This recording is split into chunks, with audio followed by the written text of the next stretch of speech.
Berikut informasi cuaca di berbagai wilayah di Indonesia untuk esok hari yang berlaku Senin 7 Juli 2025 bersama saya Rira Injelada Manik. Berikut kami sampaikan untuk Anda. Sobat BMKG, sirkulasi siklonik terpantau berada di Selat Makassar yang membentuk daerah konvergensi di Selat Makassar. Selain itu terdapat daerah konvergensi lain yang terpantau memanjang di Samudra Hindia Barat Daya Banten, juga di daerah Sulawesi Tenggara hingga Sulawesi Tengah, dan juga Papua bagian tengah hingga Papua Barat. Dan kondisi tersebut mampu meningkatkan potensi pertumbuhan awan hujan disertai sirkulasi siklonik dan di sepanjang daerah konvergensi serta konfluensi tersebut. Serta terdapat juga gelombang atmosfer yang aktif di wilayah Indonesia seperti gelombang Kelvin di Kalimantan bagian selatan, Sulawesi Barat, dan juga Sulawesi bagian tenggara. Selain itu terdapat juga gelombang ekuatorial Rossby di daerah Aceh, Sumatera Utara, Sumatera Barat, Riau, Kepulauan Riau, Jambi, dan di sebagian kecil Kalimantan bagian barat. Sobat BMKG, kombinasi dinamika atmosfer tersebut menyebabkan potensi hujan dengan intensitas sedang hingga lebat yang perlu diwaspadai ditandai dengan simbol berwarna kuning. Sementara itu perlu ditingkatkan pula kesiapsiagaan potensi hujan lebat hingga sangat lebat yang ditandai dengan simbol berwarna orange di daerah Jawa Barat, Sulawesi bagian barat, Maluku Utara, serta Papua. Sobat BMKG, waspadai ketinggian gelombang 2,5 hingga 4 meter di Samudra Hindia Selatan Banten hingga Jawa Tengah, serta waspadai pula adanya potensi banjirop di pesisir Sumatera Barat, Utara Tangerang, Jakarta, Jawa Barat, Jawa Tengah, Nusa Tenggara Barat, dan Nusa Tenggara Timur.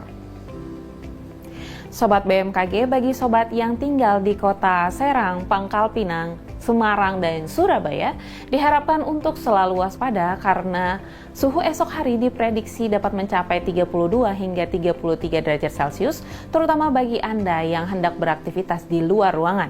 Selanjutnya, untuk perakiraan cuaca di kota-kota besar Indonesia lainnya, mari kita simak informasi selengkapnya. Kita awali dari wilayah Sumatera. Terdapat potensi asap atau kabut di daerah Padang, potensi berawan tebal di daerah Aceh dan Pekanbaru, potensi hujan sedang di daerah Medan, serta waspadai pula potensi hujan disertai petir di daerah Tanjung Pinang. Masih di wilayah Sumatera, terdapat potensi berawan tebal di daerah Palembang serta Bandar Lampung, potensi hujan ringan di daerah Jambi serta Bengkulu, dan waspadai pula potensi hujan disertai petir di daerah Pangkal Pinang. Selanjutnya untuk wilayah Jawa, terdapat potensi berawan tebal di daerah Surabaya, lalu potensi hujan ringan di daerah Serang, Jakarta, Bandung, Semarang, dan Yogyakarta. Kita beralih ke wilayah Bali dan Nusa Tenggara, terdapat potensi berawan di daerah Kupang serta Mataram, dan juga potensi hujan ringan di daerah Denpasar. Kemudian kita beralih ke wilayah Kalimantan, terdapat potensi berawan tebal di wilayah Pontianak, hujan ringan di wilayah Samarinda, Palangkaraya, dan Banjarmasin, serta waspadai pula potensi hujan disertai petir di wilayah Tanjung Selor. Selanjutnya untuk wilayah Sulawesi, terdapat potensi berawan tebal di daerah Makassar, hujan ringan di Kendari, dan potensi hujan sedang di daerah Palu, Gorontalo, dan Manado, serta waspadai pula potensi hujan disertai petir di daerah Mamuju.